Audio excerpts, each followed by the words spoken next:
The angels can be defeated, and Carmilla is the key. What? Carmilla Carmine? Hazbin Hotel amassed a massive following when the first season aired. The compelling story left fans with many questions. One of the most significant concerns is the Princess of Hell and her deal with the radio demon Alastor. Although he puts on a friendly front while living in the hotel, everyone who knows him as an overlord worries about how he can backstab them. Known for taking down other overlords and conning others into making deals, Alastor isn't someone Charlie should want to owe a favor to. However, when the pair make a deal in exchange for information, she ensures that whatever she does for Alastor won't require her to harm anyone. With a restriction concerning how she can help him, we're using today's video to discuss what Alastor and Charlie's deal could be. We're gonna need numbers too. And I know just who can help.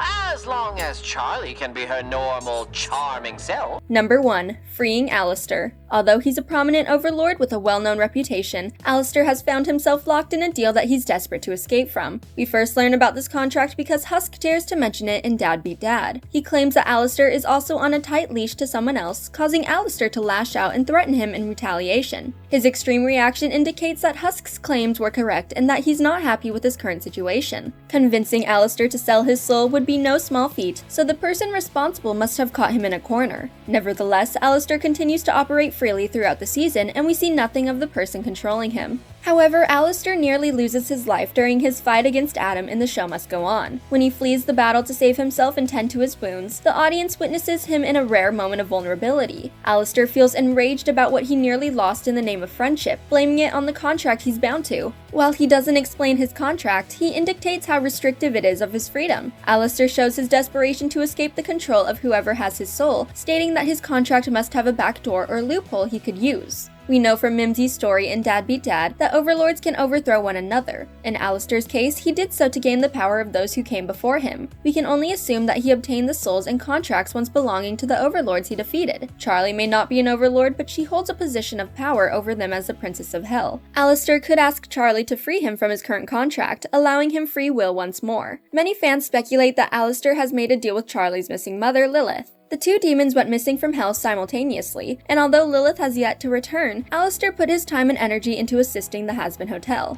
According to the theory, Alastor has bound himself to Lilith, who sent him to watch over and help Charlie. However, Alastor has no desire to die defending her or his newfound friends, so his near-death experience could make him desperate to abandon the deal he has with Lilith, making Charlie the perfect person to help him. People wanted to dismiss him, but soon Overlords started going missing. Number 2. Charlie's betrayal. When Alastor first arrives at the Hazbin Hotel, he tells Vaggie that his sole interest is born from entertainment. He claims watching sinners try and fail to redeem themselves would be enjoyable, and due to his status as an overlord, it's an easy lie to believe. However, Alastor chooses to become an active part of the hotel's maintenance, keeping the establishment up and running whenever something goes awry. He provides hotel staff, helps film a commercial, repairs damages, and defends it from multiple threats. His level of involvement implies that he has something more to gain from the hotel's success. He may want to use the hotel to gain excessive amounts of souls. Alastor mentions more than once that he doesn't believe sinners can have redemption, meaning he expects anyone who arrives at the hotel to face disappointment. He could wait until a sinner loses hope to swoop in and make a deal with them, similarly to how he coerces Charlie to make her deal in Hello Rosie. While Alastor is playing the long game to make more deals, using the hotel to find people desperate to sell their souls isn't a terrible plan. Unfortunately, many people in the hotel would stop Alastor if they learned what he was doing. Throughout the first season, Lucifer, Angel Dust, and Charlie herself learned to have unwavering faith in what they're fighting for. They wouldn't want the hotel's residents to lose their souls when they're desperately trying to redeem themselves. Above everyone, Charlie would do whatever she could to stop Alastor unless she didn't have a choice. Alastor could force Charlie to betray the trust of her father and friends, also he could continue hoarding souls under their noses. Ugh, go away, Alastor. No, is that any way to act? Number 3.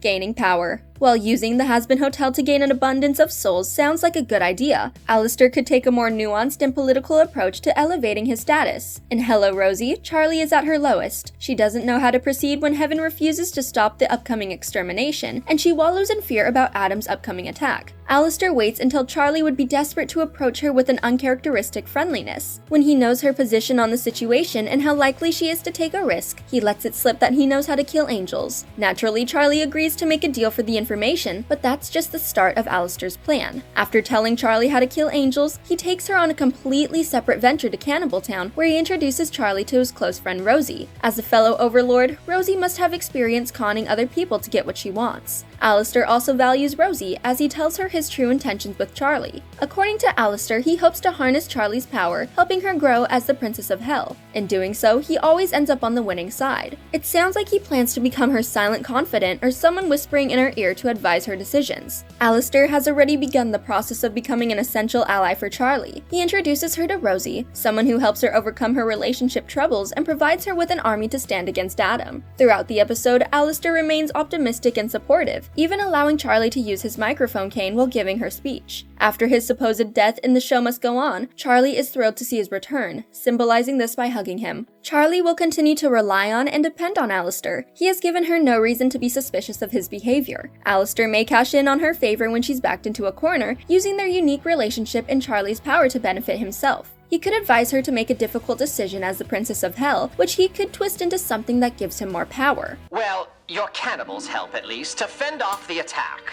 Wow, when you ask a favor, you don't start small, do ya, Your Highness? Number 4. The Princess's protection. As an Overlord, there's no doubt that Alastor has made many enemies. He has an adversary in the V's because of their strained past. In Radio Killed the Video Star, we learn that Vox asked Alastor to join the V's when they first formed as a group, and his refusal has caused the pair to maintain a feud for several years. Vox is desperate to take down Alastor, which likely includes going to extremes to make that possible. Unfortunately for Vox, Alastor is notorious for taking down his fellow Overlords and withstanding various enemy attacks. In Dad Beat Dad, he holds off a group of armed lone sharks from attacking the hotel, and he does so without breaking a sweat. If Alastor and Vox found themselves in a one-on-one fight, the evidence points to Alastor winning easily. However, Vox wouldn't have built a media empire without being prepared, meaning he won't attack Alastor directly unless he can win. There are many ways Vox could exploit Alastor's weaknesses. Like Charlie and Carmilla, he could learn the benefit of using angelic weapons against his enemies. After all, Alastor received a critical injury during his fight with Adam, who used an angelic weapon against him. Vox could use one of these weapons or hire someone to attack Alastor. Regardless, if Alastor finds himself in a position where he could nearly lose his life, he could use his favor to summon Charlie not to harm others, but to protect him from more harm and aid his escape.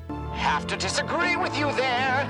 Radio's not dead, but it is ending this broadcast. Hazbin Hotel wouldn't be the same without Alastor. He's witty, charming, funny, and more intelligent than others in Hell. He wouldn't have climbed the ranks to become an Overlord if he wasn't capable, but now he has his sights set on Charlie. While the Princess of Hell doesn't know that her friend and confidant may have ulterior motives, fans of the series can't help watching with bated breath because Alastor could use their deal to make Charlie do many things. Although we don't know if he's on the path for power, entertainment, or to take down his enemies, there's no questioning the significance of the favor he'll ask from Charlie. Alastor, I got a primo connect on a guy with about 8 blocks of territory and not enough goons to run. Thanks for watching. If you enjoyed this video, hit that like button, subscribe to our channel, and turn on notifications to stay updated on our uploads. Why would she lie for so long? Does she think I wouldn't accept her? What about me? Me says ununderstanding.